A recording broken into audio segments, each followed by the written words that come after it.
चलो सोल्व करते हैं क्वेश्चन नंबर 6। यहाँ पर मैं आपको एक चीज़ बता देता हूँ, हम इसमें कॉन्टैक्ट फोर्स की बात नहीं करेंगे। कॉन्टैक्ट फोर्स वो होता है दो बॉडीज़ के बीच में जो कॉन्टैक्ट की वजह से होता है।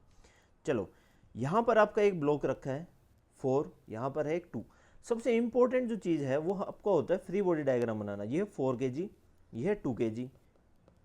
जो यहाँ पर फ्रिक्शनल, यहाँ पे जो है म्यू फ्रिक्शनल कोफिशिएंट वो है 0.2, यहाँ पे म्यू है 0.3, ये 30 डिग्री है। इससे पहले हमने किया नहीं है ऐसा क्वेश्चन, तो चलो पहले फ्री बॉडी डायग्राम बनाते हैं आपके 4 kg का। देखो 4 kg पे सबसे पहले तो ये जो सरफेस है नीचे वाला, इसके परपेंडिकुलर मीन्स अर्थ के परपेंडिकुलर लगेगा आपका वेट, जो हो जाएगा 4g।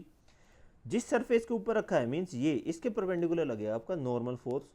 देखो परपेंडिकुलर है, इट इज n। ठीक है, क्योंकि ये डाउनवर्ड डायरेक्शन में मूव करेगा तो ऑपोजिट डायरेक्शन में आपका एक फोर्स लगेगा विच इज फ्रिक्शनल फोर्स, और इस साइड मूव करेगा तो ये हो जाएगा आपका ए। ठीक है, समझ आ गया। क्योंकि ये सरफेस ऐसे हैं, यहाँ पे आप mg को रिजोल्व कर सकते हो, ये एंगल होगा थीटा। ज़्यादा दिमाग लगाने की नीड नहीं है, इसको चाहिए याद कर लो। ये होगा कोस थीटा, हो गया ये वाला angle 30, it is theta. So cos 30 degrees, ये हो जाएगा 4g साइन 30 डिग्रीज। अब ये कोस और ये कैसे आया, देखो जिस भी जैसे भी हमने रिजोल्व किया है, जिसके साथ भी आपका एंगल थीटा होगा, जिस भी एक्सिस के साथ थीटा होगा वहाँ पे आएगा आपका कोस थीटा। ये आ गया आपका फ्री बॉडी डायग्राम 4 kg का।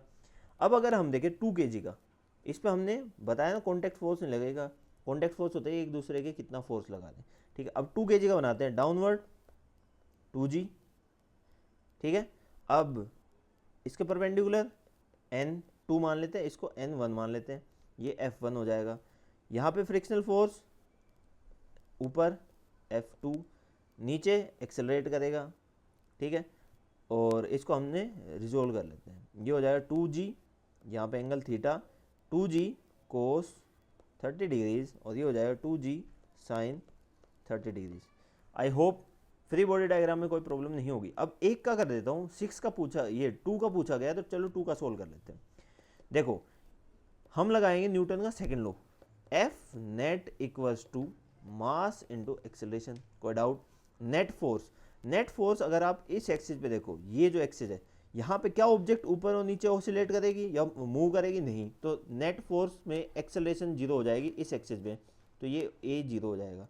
चलो इसको सोल्व करते हैं, तो n2 minus 2g sine cos 30 degree equal हो जाएगा 0 के, means n2 will be equals to 2g cos 30 degree. कोई डाउट बताओ कमेंट सेक्शन में। उसके बाद ये वाली एक्सिस देखते हैं, इस एक्सिस पे एक्सेलरेट करेगा इस डायरेक्शन में, लेफ्ट डायरेक्शन में एक्सेलरेट करा मीन्स डोमिनेटिंग फोर्स आपका लेफ्ट में होगा 2g sine 30 degrees minus F2 will be equals to mass, mass is 2 और एक्सेलरेशन a है, a जो आपको निकालना है।